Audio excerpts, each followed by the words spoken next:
Sometimes life lets you down and you feel that you are done. You just want a morning run because the fun is all gone.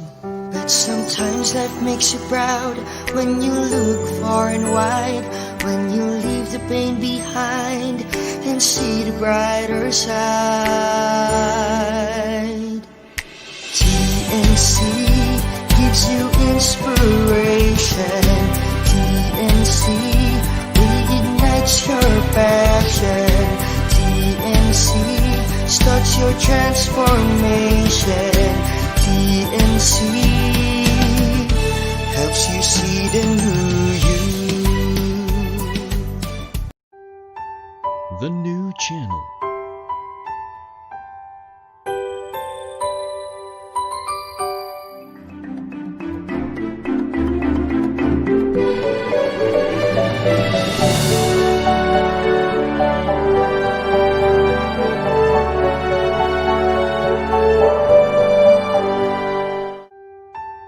The new channel.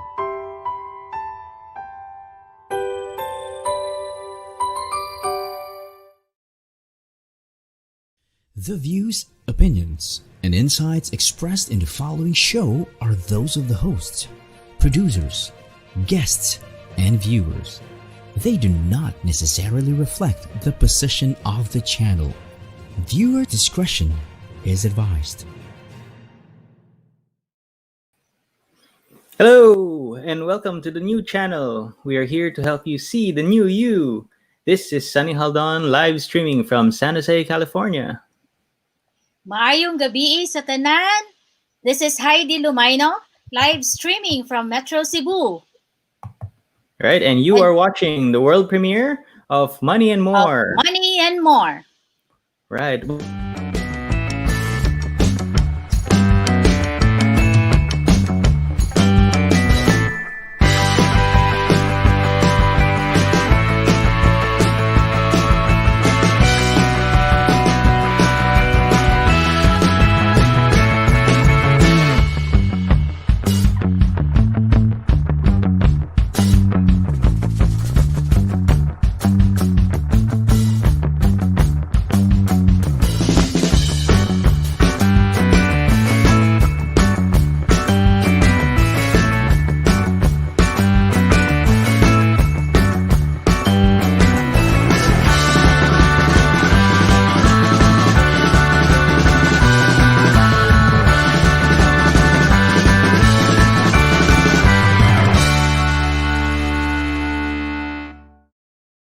All right. Welcome to the show. We'd like to thank, kumusta naman kayo dyan? Right? Kaway-kaway. We thank you for joining us for tonight. We're very excited for the start of the world premiere And of the we would like So we'd like to thank all our viewers coming in. If you have anything that you want to talk about, wag pong mahiya.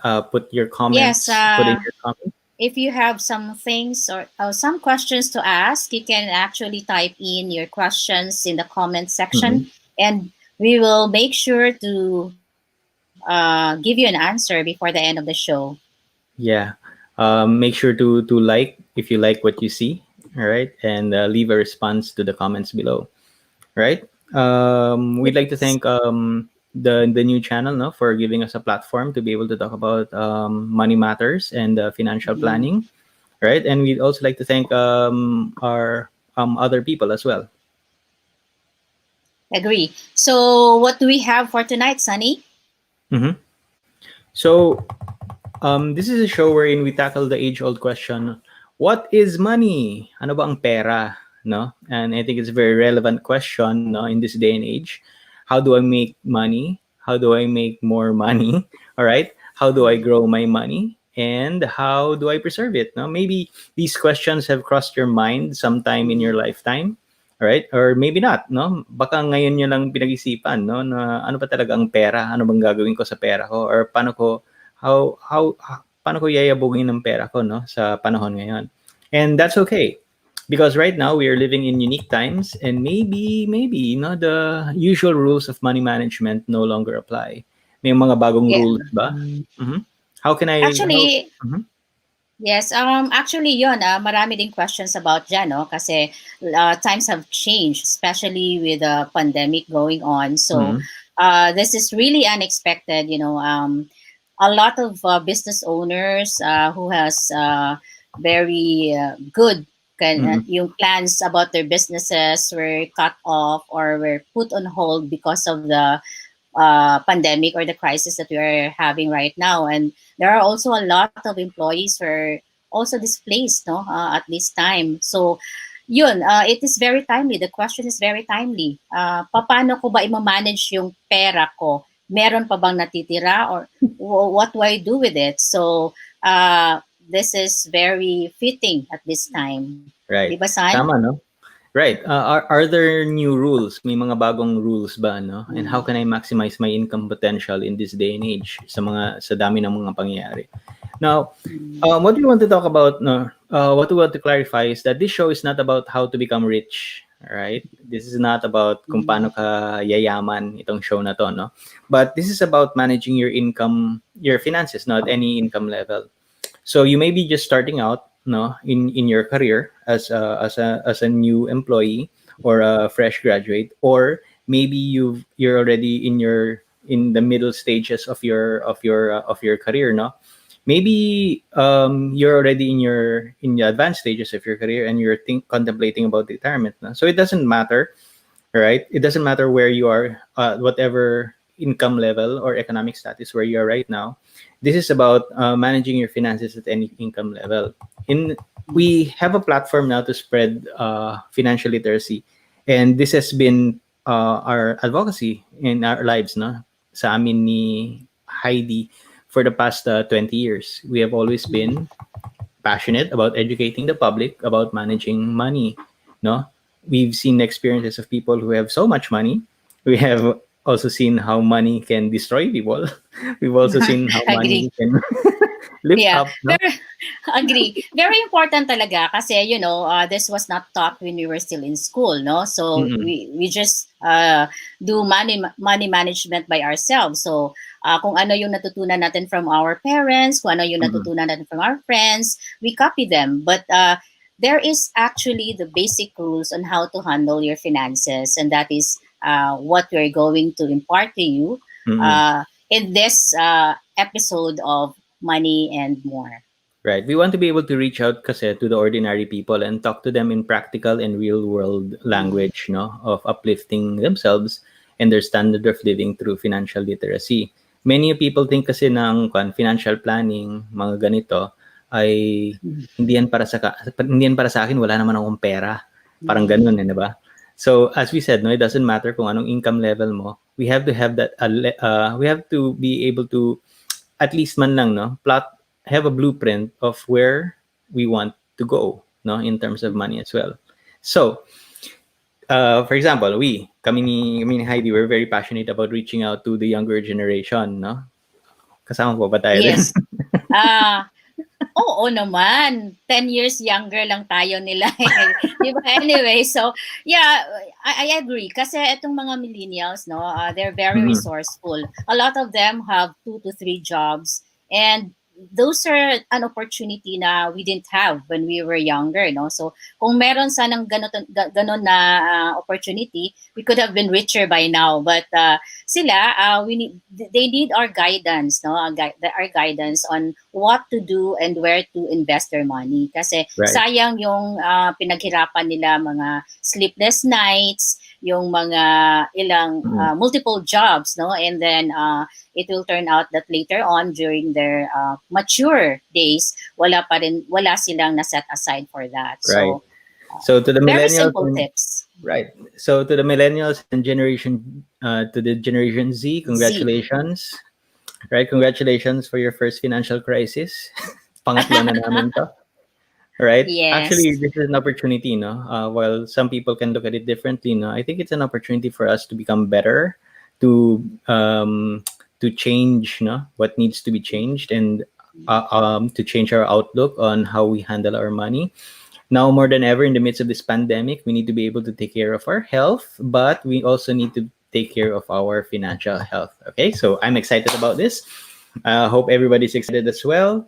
Let's recognize some people in the chat. Cypress, hello, Yes. Hi, hello Cypress. Cypress. Thank you for watching. Hi, Andeng. I saw Andeng in the Hello Andrea, no.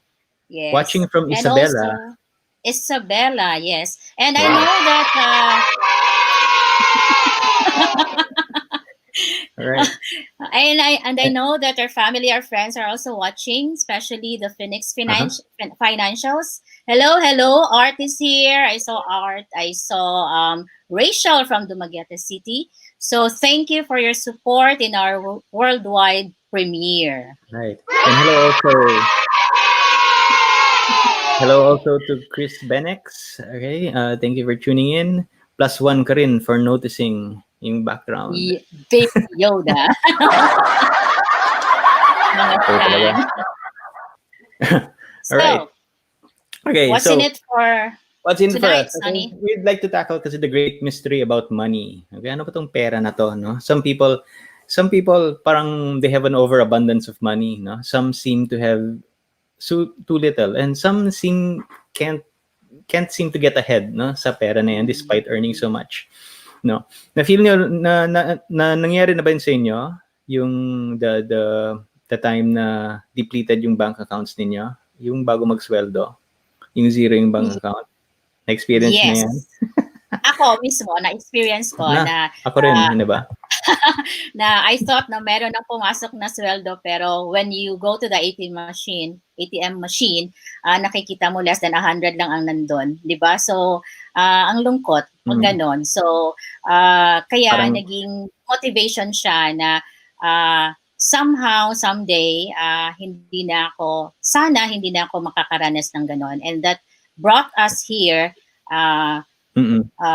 to be able to manage our finances well. Right. Kasi ang nangyayari kasi, na depressed na depressed ka kasi wala kang pera. And then when payday rolls around, you feel good again kasi may pera ka na naman.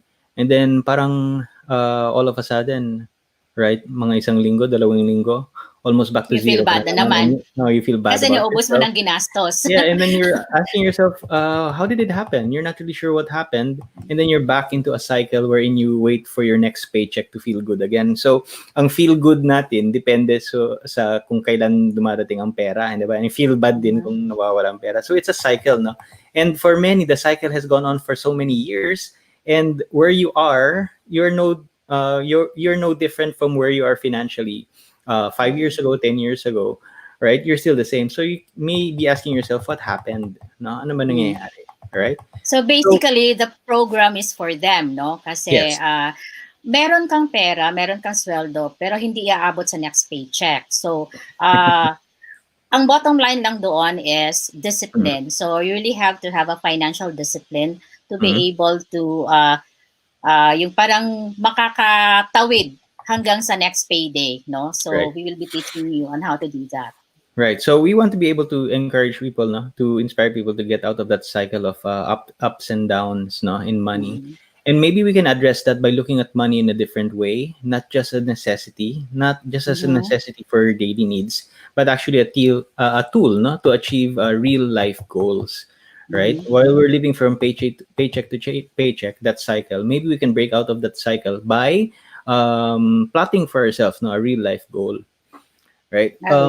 In this day and age, kasi there's a lot of confusion and even maybe a disillusionment on the current state of affairs. Now, people have lost their jobs, they have reduced income, and maybe you feel desolate or depressed about what's going on. You lost your job, no? So here in the show, we want to spread a positive message, that the end is not here, right? Hindi pa ito. Agree. This is just a setback lang po ito, no? As we said, no, to the millennials, congratulations. First financial crisis ninyo. Ako, pangatlo ko na to. Pero Right? Sunny, di ba, the crisis has been there for ilang months na ba? 5, 6? About 6 months, 7 months, right? 5. Yes, no? Well, I guess for some, no, it's about time to move on and look for something na pwedeng gawin. Kasi pag aantayin pa natin na babalik yung normal, parang hindi na yata babalik. So this is actually the now normal, no? So if you're not yet doing anything about it, it's about time to start. Right. So new rules, as we said, no, there could be. Agree. It's things right now. Maybe it's just a delay for the wonderful things to happen, but we can't wait for that to happen, no. So there has to be a way for us to thrive in this current environment, and how we can manage our income, and maybe the current the important first step is for us to be able to manage our income where we are right now and our expenditures as well.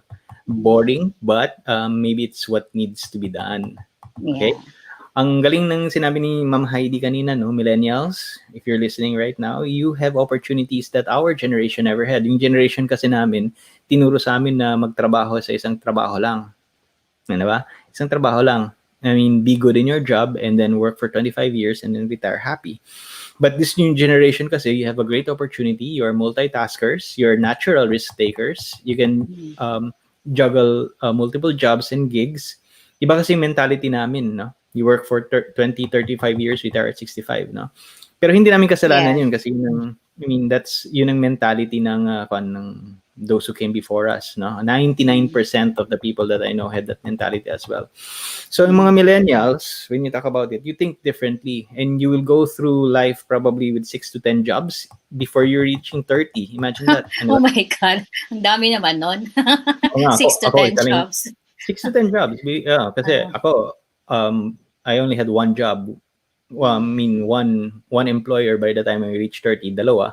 And then by the time I reached where I am right now, I only had like 4 employers, no, in my lifetime. Kasi ganun Kasi alam mo, ganun ang hardwire ko na ganun dapat. Yun ang tinuro sa akin.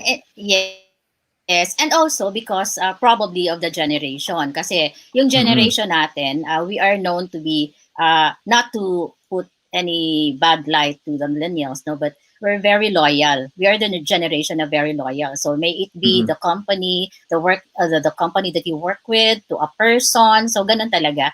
So yeah, tonight meron kami mga hinanda na mga basic tips on how to be able to manage your finances. Right, because And, the old rules may not apply to yung mga the old foundation. rules the old rules may not apply to the millennials, but we see that no matter what the generation, the fundamental principles of money management remain the same. So we will be talking about how young people can stretch and maximize the opportunities before you for you to live your best life in the future. Now, for the older generation, yung generation natin, it's not too late to begin a sound financial roadmap that can lead you to your goals. All right? Whatever it may be. No, the goals may be short term, long term, whatever it may be. It's important that you get started now more than ever. No, now that we are in a pandemic, maybe ngayon pinag-iisipan na natin how are we going to preserve our money, right? For some of you, you may not know how to start, no, and that's okay. All right. Some of you, as we said, may think that financial planning is only for the rich. I'm sorry, para sa mga mayaman lang. Okay, maybe it's a luxury that you cannot afford. Survival mode nga tayo ngayon. Tapos ang pag-uusapan natin, financial planning. I'm sorry. Yeah, That's and why yung ano natin, survival mode tayo, no? So that's why we really have to take care of whatever is left if ever unfortunately we are displaced from our work for Right. those who are employed. That's why we designed this show, no, for 16 episodes, no, to make it practical, unobtrusive, hindi po magbabago radically ang buhay nyo, and grounded on real life scenarios that can be applied to whatever stage you are in life, right? So whatever stage you are in life, as we said, we have to be able to understand the foundations of sound money management, right? We like to call it money management kasi yung financial planning medyo highfalutin yun parang pang-elitista, di ba? And definitely, financial planning is a career for many people. No? Pinag-aaralan nila yan. And yun talaga yung livelihood nila. No? They do financial planning as a career. So, parang MBA yan for a lot of people. So, for us ordinary people, parang mas maintindihan natin yung money management. No? How to manage my money on a basic level, on a grounded level. No? Managing my income and my expenses. All right. So whatever it is, whatever stage you're in, ang kailangan, meron tayong, the first step is to understand the problem. May problem ba? Yun muna. Okay, may problem ba? Do I have a problem? Alright? Ano to? Ibalik mo direct. Alright. Balik. Okay. Ano to? What is it? Alright. Okay. So, the first step is identifying a problem. Ano bang problem? Alright? Identify the problem and recognize that the problem exists. That I have a money problem, I have a spending problem, I have a budget problem, I have an income problem. Yun muna. Alright? Recognizing the problem is always the first step in tackling a problem. Okay? Na meron akong pinagdadaanan. Okay? There's a problem. Right? And then, from there, we proceed to setting a goal. Alright?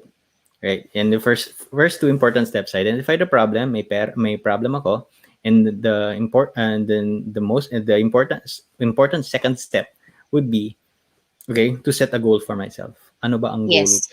Diba, kung meron tayong personal goals, it's very important that you should also have a financial goal, no? Kasi Right. Ano ba? very important yun. Just like, we as an architect, we do plans, no? We do foundation, we lay out our floor plans. So Right. that should, you should, each people or everyone should also have a financial blueprint. Kasi pag wala kang financial blueprint, hindi mo alam kung saan ka pupunta. Okay. Diba? So right And to now, start with, yes. pag-isipan muna natin, no? We have to think about ano bang ending gusto natin? Ano bang ending gusto natin na mangyayari, ano? Having that goal in mind will be that important first step before we can even talk about income, about budget, about expenditures. Alamin muna natin kung ano ang goal natin. Ano bang ending gusto mo na mangyayari sa life mo? All right? Okay? And specifically your personal financial goals. So tatlo po yan. May short term, may medium term, and long term. Sige. Okay. To start with, Son. Go ahead.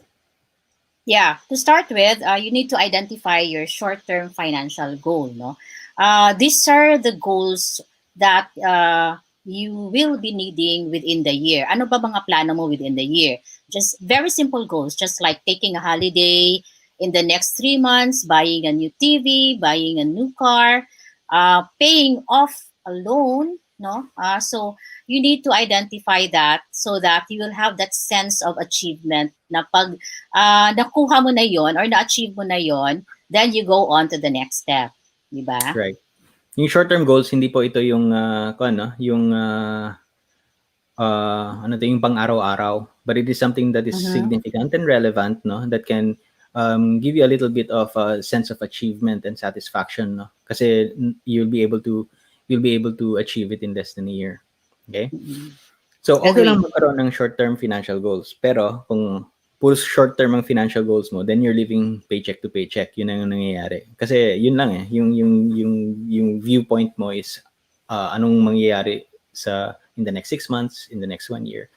So, you're living in that cycle, no? So, we need to be able to have medium-term goals as well. So, the medium-term goals, ito yung goals mo within 2 to 5 years, no? Right. For example, you would want to finish a degree, a masteral degree. Hindi naman yun na-finish in a year, no? Kasi merong 2 years, 3 years na masteral degree na course. Tapos, also, buying a new car or a bigger car, or a second car, eliminate a second car, eliminating a bad debt, or giving or making a down payment to a house that you would want, no? So, right. Ito yung mga medium-term na goals. Right. And which means, yes. Yeah, kailangan ng there should be that medium-term financial goal as well. Kasi otherwise, you look at it at extremes, right? You're living paycheck to paycheck, or ano mangyayari pag retire mo. Okay? Or like 20 years in the future, or 10 or 20 years in the future. So your medium-term financial goals, kailangan pag-isipan din yan. What do I want to achieve 5 years from now, 2 years from now, 3 years from now? Ano ba ang gusto ko, no? Right. Agree. Which takes us to the other extreme, which would be the long-term financial goals.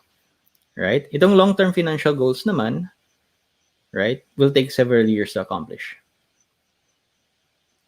Yes, and ito yung pinakamahirap, no? Based on Mm, experience. And yes. kasi, a lot of people would think na, mamaya ko na lang yan umpisahan kasi malayo pa. Malayo pa. Malayo pa mag start ng school yung anak ko, malayo Mm-hmm. pa yung retirement age ko, di ba? So, Mm-hmm. but time will come that they will realize when they are already in that situation or in that year, uh, they will have regrets kasi hindi nila naumpisahan at an earlier time. Right. So like And me, I got my first policy sa insurance when I was 30 years old. Why? Because I didn't understand anything about it. But when I learned about it, I had regrets and realized that better sana if I had started it when I was in my early 20s. right, if we had this information, no, kasi hindi naman tinuro sa Mm-hmm. atin to, no, sana we should have gotten it earlier, no. I myself got my first Agree. insurance plan at 27, so medyo a little late. I got into investing a little late as well, no. And you cannot fight kasi what is this? Time. The law time, no, cost averaging, so sayang yung time na yun, no. So now that you have this information, maybe it's a good time for you to be able to think about what is it that you want to achieve in a year, what it is that you want to achieve in the first in the next 3 to 5 years, and ano bang ending gusto mo 10 years from now, 20 years from now. It can be anything, no. So it can be anything, and kasi iba-iba kasi yung kwan, no, iba-iba kasi yung tao. There is no one way to be able to achieve these goals, no. So nor should there be just one way. There's no step-by-step instructional guide, itong gawin mo, itong gawin mo, itong gawin mo, no? Because as we said, we are all different in our current economic status, our life stage, and our goals are different, and we also have different talents and opportunities that we have before us, right? So what we will try to do is to help you is to help show you the paths that you can take towards the goals, pero you will be the one who will decide which path is best for you, right? So the principles of financial management kasi will lead us to what we call financial freedom, the ending that we want, whatever financial freedom means to you, right? um ano bang ibig sabihin ng financial freedom? Maraming ibig sabihin nun eh, no? For different people in different life stages, financial freedom means different things, right? Financial freedom is not what I can tell you about financial freedom is not having money, is not having an abundance of money alone. All right? Kasi maraming diyan mga may pera, mayaman, pero hindi sila free. Pwede pala yun. Pwede pala yun, no? Agree. Kasi, financial freedom is very broad, no? It depends, as you were saying, yeah, it depends kung ano yung life status mo, ano yung lifestyle mo. Kasi there are a lot naman who live very simply, no? Even if they have a lot of resources. And meron namang iba na very lavish, even if kulang yung resources nila. So, it depends on you. So, sa akin, for me, yung financial freedom for me, personally, is getting out of debt. So, okay na ako doon. Kung wala na akong binabayaran, I'm good. For me, that's already financial freedom. Right. That is why when you think about that, no, we have your goals. You identified your problem, right? That you have a problem. You've seriously set out a medium term and a long term goal, right? Then you're on your way towards achieving that financial freedom that you aspire for yourself. Okay? It begins nga sa mentality natin, anong gagawin ko sa pera ko, kung ano man level ng pera ko. Right? So, when you talk about financial planning, ito ang pag-uusapan natin over the course of the season. No? It's broken down like a curriculum. No? One thing about financial Kasi, di ba, planning, very, very broad yung topic about financial very broad planning. nga. And very broad, no? So, that's why in the next, we have 18 episodes, no, for the season. And really have to break it down kasi ang napakalawak talaga ng Right. ng ano na to, ng topic na to. So whatever path you take towards your financial goals, these four cornerstones you will encounter. All right, and you will have to be able to you will have to be able to what's this? You will encounter this, and you have to put it in a basket. Ibig sabihin na you will have to put some of your resources into these cornerstones, no, when you do your financial planning. That's why we'll have to talk about this and the importance of all of this later on, right? Now, some of these topics may be of interest to you, especially income and expenditures, budgeting, right? Maybe insurance is interesting to you. Maybe savings or saving tools, all right, are interesting to you. Maybe you're interested in investments, all right. Mhm. But Agree. the idea is that whatever your interest is, kung whatever interests you, all right, we have something for you. Okay, let's see. So I think we can take a break muna, no? Let's take a short break yeah, and but before we take a mhm. break, shout out muna tayo, no? Okay. Chester Allen is here. Thank you for watching, Chester. Hi, Chester. And Liza Inushan is also here. Okay. So Okay. Mark Shout out to Lucero. Mark Hello, Luther. Mark Lucero. Okay. And Okay. Faye, Faiko. Faye Ko. All Thank right. you for watching. And I For hope that you will still continue to watch in our next sessions. yes. All right. Okay. Message from Bob Front Row. All right. The goal is not money, but living in your own terms. That's true. Agree. Okay. Very true. Okay. Sige. Let's take a break, and when we come back, we'll be talking about yung financial planning pyramid.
All right. So Yes, welcome back, no? And welcome back. Where were we? shout out sa mga friends nga Mhm. nag-tune in karon. Daghang salamat. Thank you Meron for tuning in, for listening in. Okay. yeah, and also son, Mm-hmm. we need to Right. acknowledge our friends from the US who's tuning in, from Yeah. Canada, From the US and Abu Canada. Dhabi. Right. Yes, thank you from Hong Kong and from Shanghai. Right. And we're also want to be able to highlight some of the other shows here in TNC. Right. So we have a stable of shows that We have a great stable of shows that may pique your interest, right? The Big Picture shares inspiring stories of notable personalities. This is Monday to Fridays, 7 p.m. All right, hosted by Lloyd Luna. HR Hotline introduces us to the wonderful world of human resource management, right? Every Tuesday, Thursdays, and Saturdays, 1 p.m. Have an insightful afternoon because of the family business is everyone's business, okay? 4 p.m. The fourth project is about life, business, and success stories live from Dubai, right? UAE, 7 p.m. or 11 p.m. Philippine time. Usapang Beauty is about beauty beyond what is beyond, right? Your and discover your life purpose and learn from others' turnaround stories by tuning in to U-Turn. Okay, Mondays and Thursdays at 10:30 a.m. The Home Buyer, ito yung expert natin on real estate, no? So baka pwede tayo mag-collaborate, no? Is where you hear remarkable stories about building and owning a property Mondays to Thursdays, no? This is hosted by Mr. Dantes Salamat. Right? Laugh and learn through the puppet stories Mondays at 5:30 p.m. All right? Masaya po ito, no? The puppet stories with Wan Lu. Magbenta, bumili at tumulong dahil bukas na ang TNC Marketplace, right? An online night bazaar. Yan, sa mga magagaling diyan magbenta, all right? Online. That's like part of the new economy, no? All right, Thursdays and Fridays at 10 p.m. ULaw, right? For all of us to understand the law is fun. Law is fun, oh, biro mo yun. Law is fun and cool. Okay? All right, Thursdays at 8:30, two leaders in one platform, TNC The Talk, Mondays at 12 noon. Aftership is a chillaxing show about your choices and lives after work, right? Wednesdays and Fridays. Right, discover your talents and learn how you can share it through Win Within, Saturdays at 8:30 p.m. Dream, achieve, nurture, and inspire. Tag your kids and watch the Danny Art Show. I like the show. Right, Fridays at 5:30. And of course, Money and More with Sonny and Haydee every Tuesday at 8:30 p.m. Okay, yun yung mga shows namin dito sa TNC. Yes. Yes, yes, Kaya, yes. Ang alright, dami, so, no? Growing dami yung na. family ng TNC. And in fact, what I know of, meron pang coming na shows which will be launched next week. So, Nice. saya, ang saya. Yeah, masaya. So tune into all these shows, no? Kung nabobore kayo sa Netflix or nabobore na kayo sa TikTok, no? Maybe you can educate yourself and watching all of these shows, right? And balik tayo sa sa pinag-uusapan natin. Yes, excited na akong malaman, maituro sa kanila yung pet pyramid ng Kasi, financial planning. Right. So, ito, so once you've identified your goal, alam mo na kung anong goal mo, no? Mahirap 'yan kung wala kang, let's say, kasama or support, 'di ba? Now, maybe you don't know where to start. Saan ako magsisimula? Right? So, ang simulan niyan lahat would be your income. Income muna, syempre, kailangan may pera, 'di ba? We cannot talk about planning for your future kung if you're limited by your income. And definitely where your income is right now will not give you the dream lifestyle that you want right now or in the future. Okay? Agree ba kayo? Agree. Ako mag-a-agree kasi nakakausap mo. Oo, kaya nga. Well, hindi ko alam. Kasi tingnan natin sa comments, baka mag-comment sila. Hindi naman sila Sana, yeah, everyone, if you want to comment and if you want to ask questions along the way, we will be very much happy to answer those. Right.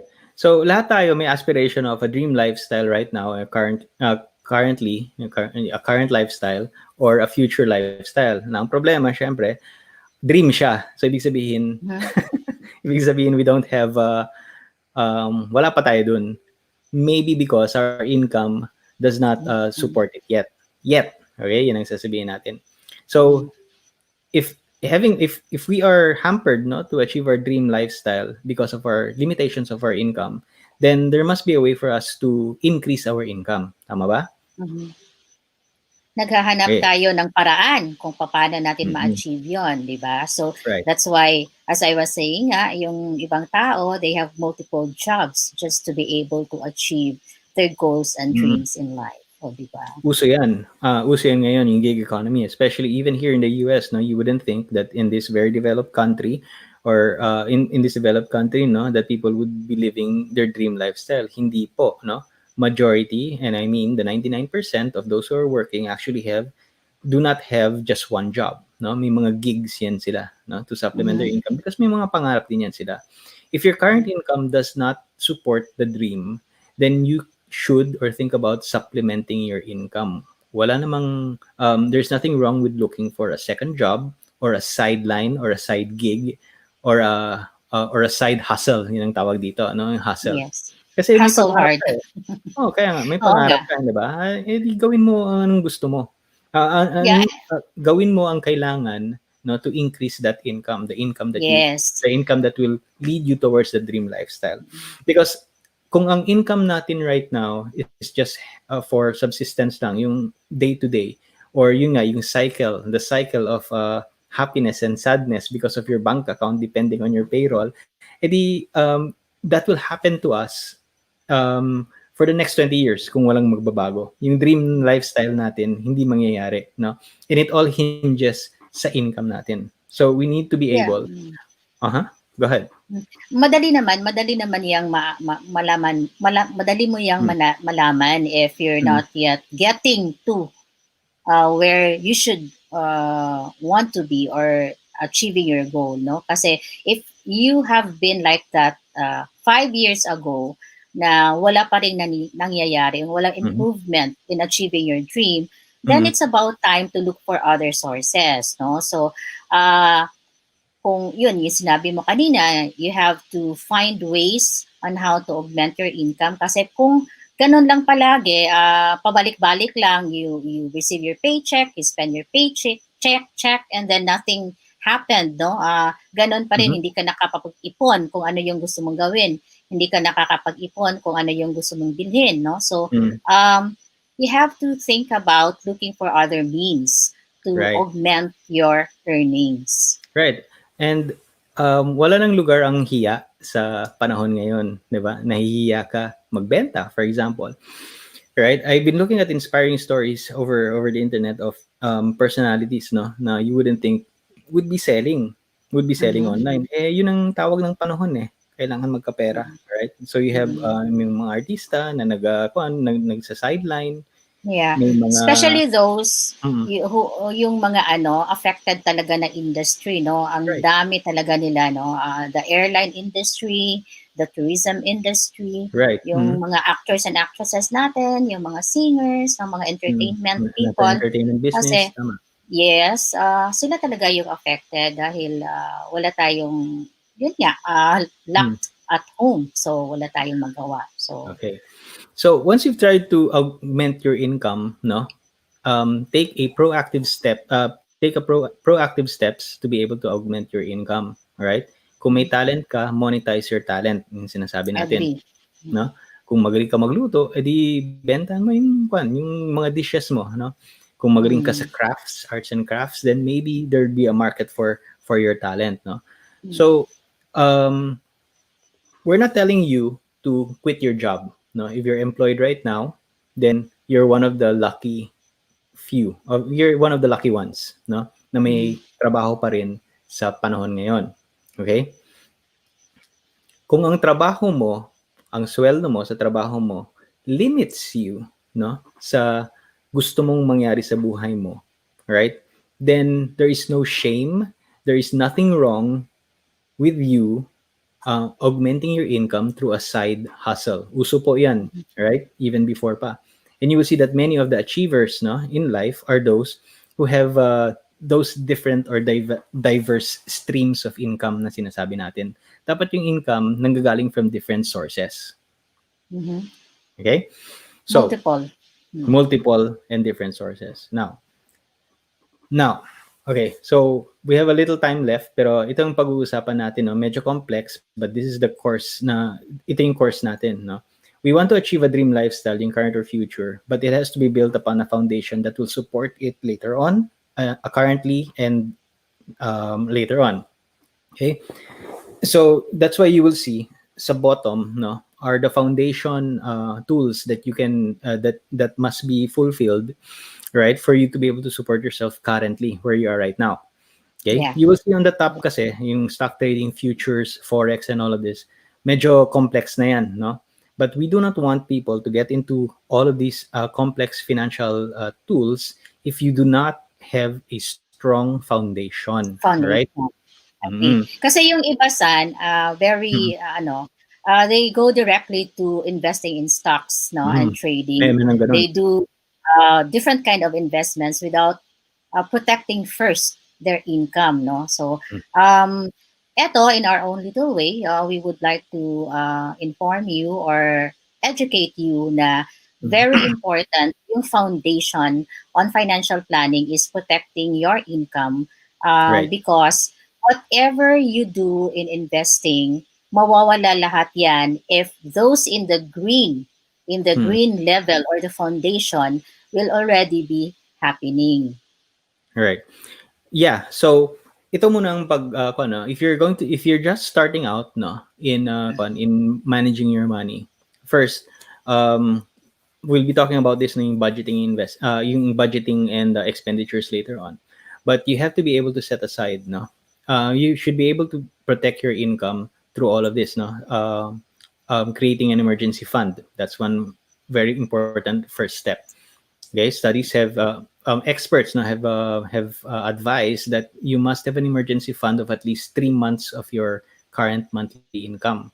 Okay, so the emergency fund is used, in case of emergency.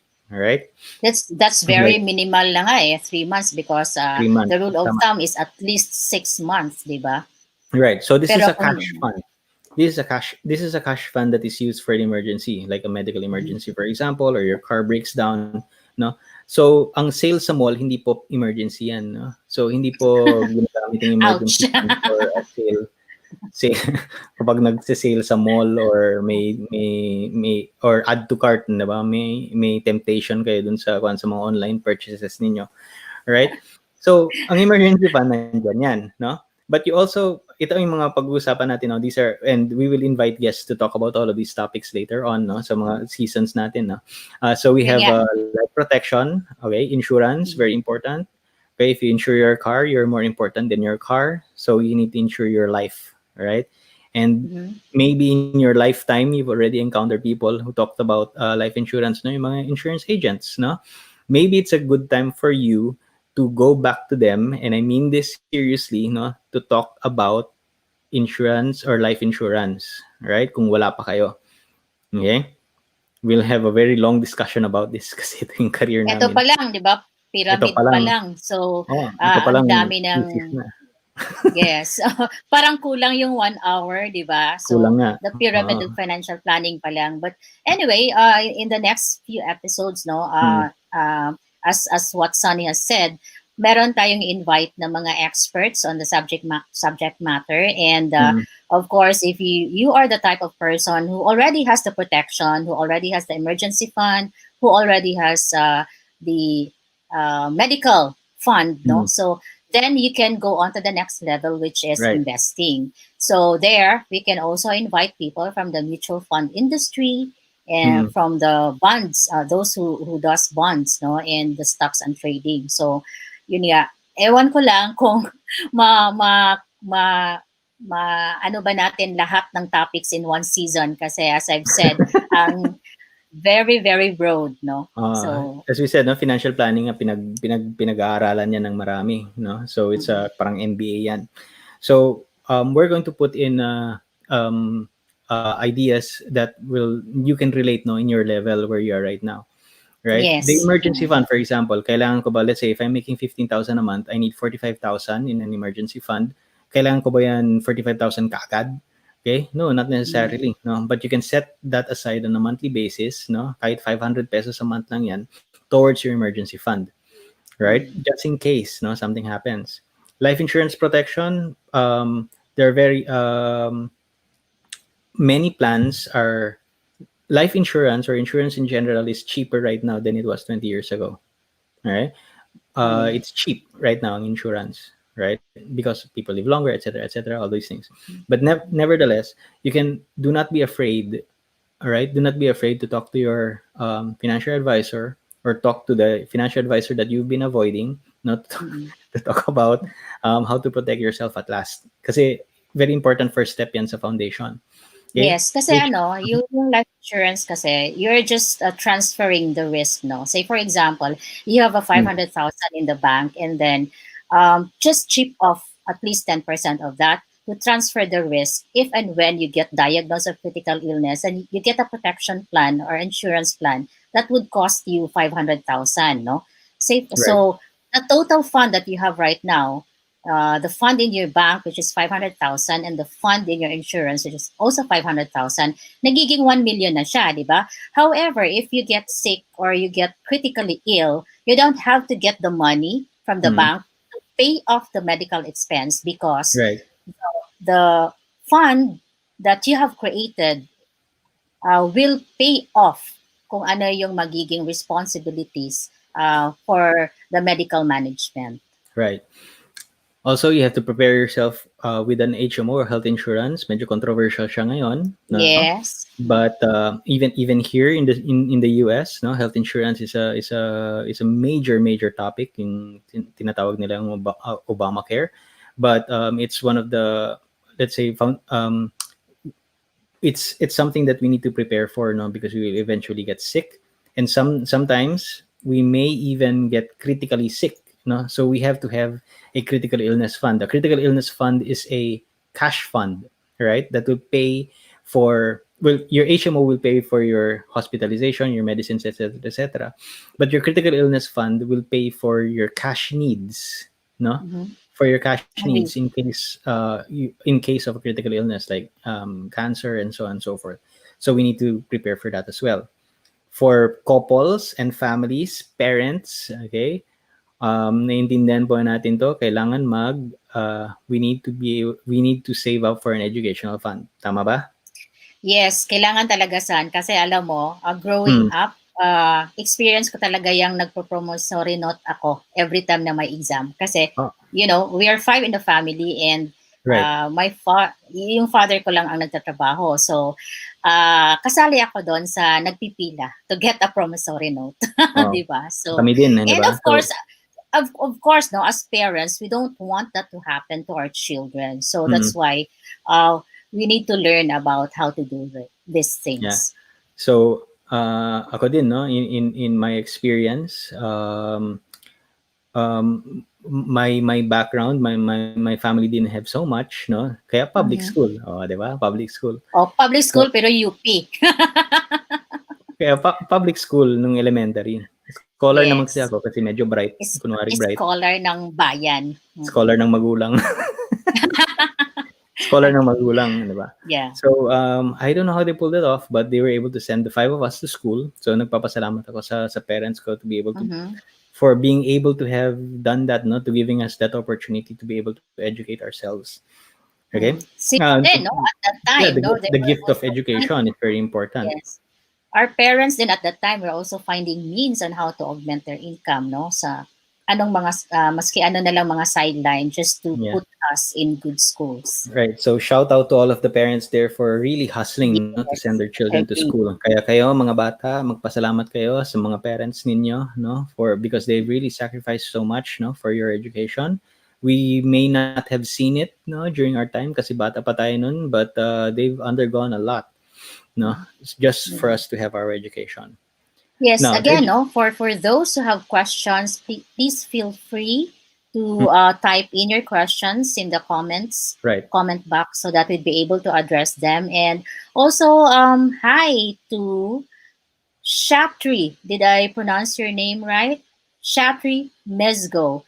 Hello from UK. Very informative topic. The guy who looks like Sid Lucero daw. O di ba? Parang ano, because of your Right. beard siguro, Hello, no? hello, And, hello to Mitch Kitong from Taguig. yeah. Susan De Jesus Ongoko from Houston, Texas. Hello. Thank you for Yes. tuning in. Candy. Okay. Hi, Candy. And Joshua Beltran. Nicole Flores, the pretty Nicole Flores is also in tune. Okay? So, All right. Thank you for tuning in. Okay. Right. So educational fund, as we mentioned, medyo long term yan kasi maybe you have kids right now, maybe 10 years from now pa sila magka-college. All right? And maybe you have 5 kids, right? So lima talaga times 5 ang kailangan you need to prepare for.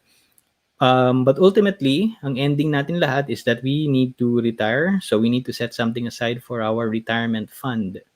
Right. Now, Okay. mhm. So medyo We'll mahaba ang pause discussion nito, for, ano? yes, yes. Kung retirement lang. Medyo Mahaba talaga ng na-carried discussion na away 'to. din tayo, no? So, hindi na Naka-carried away natin tayo. namalayan yung oras. So, Mm. so ano, we'll pause for a break for a while, and then we'll get back after some videos.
All right. So All we're right. back. Thank you for tuning Yes, in. and another So, shout out. because of Hi to, mm, yes. yeah, go Hi ahead. to AJ Harkin. Hi from me and my mom. Thanks, Hello. AJ. Yeah. Yes, son. All right. So marami na tayong pinag-usapan, no, sa foundations pa lang, and we will be talking about all of this more, no, in the future episodes, right? So kung foundation pa lang, marami na tayong pag-usapan, no? And what we want to leave, no, how we want to leave this is that when we begin our journey, no, towards financial freedom, when we begin our journey towards financial freedom, ito muna, no, we build a very strong foundation, and that is the time. And only after we have some, no, we have some of this in place, then we think about growing our money, right? Mm-hmm. This is where the time that you put your money in bank deposits, mutual funds, or even variable life, no, in attempt to be able to grow our money through investments, right? Now, what you see here, time deposit, UITFs, mutual funds, and variable life, these are relatively stable investments. They give you a steady return, but there's not much walang masyadong ginansya yan, no? But if you want stability in the long term, these are the instruments that you need to be able to put your money in. Okay. Later on, when you become more sophisticated or you have excess profit, then you can think about um, stock trading na, no? Ito, yung futures and forex. I know usong-uso to ngayon. A lot of people are talking about investing in the stock market, and despite the pandemic, no, the U.S. stock market, for example, has been doing very well. So a lot of people have.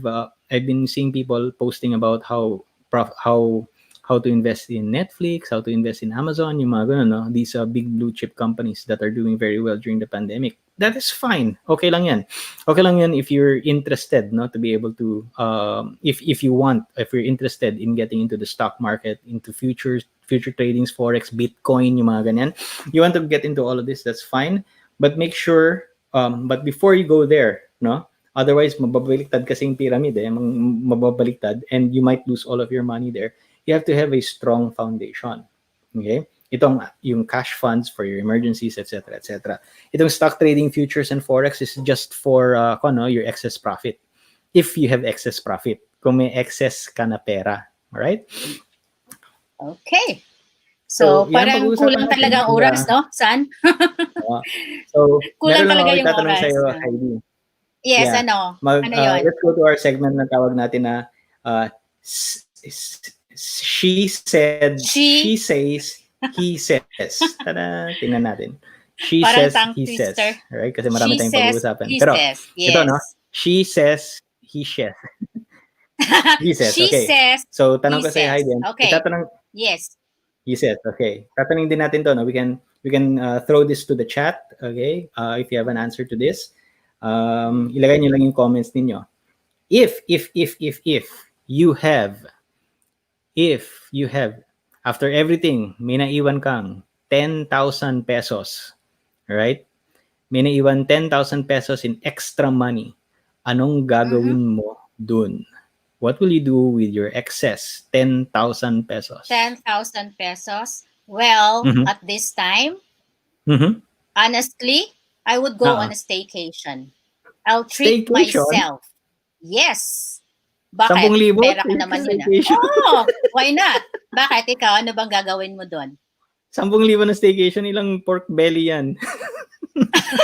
Hindi ah. Ilang pork, Ano, ilang pork marami, belly yan? marami ngayon Staycation. nagdi-discount. So, 2 days na yon. So, why not, no? I have to treat myself. Ikaw, Staycation. anong Right. gagawin mo? As we said, no, iba-iba yung iba kasi yung life stages and priorities natin. So si Heidi, 10,000 to for a staycation. Ako yung 10,000, if I had 10,000 Tawang-tawa pesos ka. is about that's about $200, right? Excess na yan. That means tapos na lahat ng expenditures, and then suddenly, wow, may $200 pa pala ako, or 10,000 pesos pala ako. Sige, Alright. sige nga. What will you do with it? Anong gagawin ko? Excess na, tapos na lahat, nag-invest Mhm. na ako, etc., etc. Okay? Hindi pa siya kaya, but hindi hindi pa O, siya, di ba? hindi Hindi mo pa siya alam. kaya, but I would actually hindi ko alam O, di ba? kasi wala akong excess ng 10,000 ever. Ano ka? Hindi, I think oo nga. Hindi ka rin Ano ngayon kaya, no? nakasagot, di Hindi, ba? O, staycation, you know, well, what's 10,000 pesos right now? Maybe ang gagawin ko, bibili ako ng sapatos. Oh, diba? Kasi 3 taon na ako bumibili ng sapatos. Sinawanan mo yung Poor. staycation ko, ikaw bibili ka ng sapatos. Ilang sapatos kaya yon, di ba? Si Sa 10,000, dalawa lang Mabin, si Mabin sabi niya, magbayad daw siya ng food. Tapos si Apple sabi niya, dapat ibigay mo daw sa inaanak mo, oh, di ba? 10,000? Hi, Rodel! Deng is tuning in. Bibili ako ng shoes. Hi. Yeah. Hi, Rodel. Yeah. Hi to Hello. Rian and Abby. Yeah, regards to Heidi. To Rian and Abby. Yes. Right. So marami na interesting talagang ang pinag-uusapan ang bilis natin. ng oras. Ang bilis nga ng oras. Tapos Biro mo yun, isang oras na. Yeah, and we'd like to invite you, no? Please don't forget we're having a lot of fun. Yes, yeah, next we're having a lot of session fun. Gusto rin namin on we're Tuesday.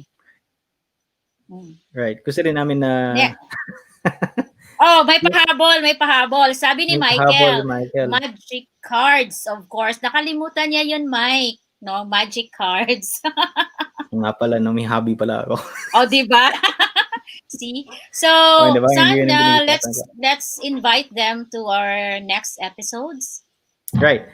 Yeah. So, thank you for tuning in for Money and More. We're having a lot of fun, and we'd like to invite everyone to our show that will be every Tuesday. No, Tuesdays at 8:30 p.m. in the Philippines, right here on the new channel. Right. 8:30 right now, Philippine time. 8:30. I'm sorry, 8:30 here on the new channel. Right. So baka nabore ka na sa Netflix or making TikTok videos. No, you can spare an hour of your time to educate yourself more, no, on better money management, especially during these trying times. Right. Again, it doesn't matter what life stage you're in, right? Your level of income you are, or your experience or your job. Anybody can take money matters in their own hands and be more than you can be to achieve real financial freedom. Right. Yeah, okay? And of course, no, if you feel that this show can help your friends and your family members, Um, Please feel free to share when we go online and to talk about it and share the schedule of our show every Tuesday at 8:30. Yeah, share the video. Right. Okay. Invite your friends. Mag-watch party tayo. Okay. So, Watch party. yeah. So Mag-watch party tayo. Ano this ba? is again. We would like to thank everyone who has tuned in tonight, and I hope that we get to see you again in our next episodes. Thank you so much for your time.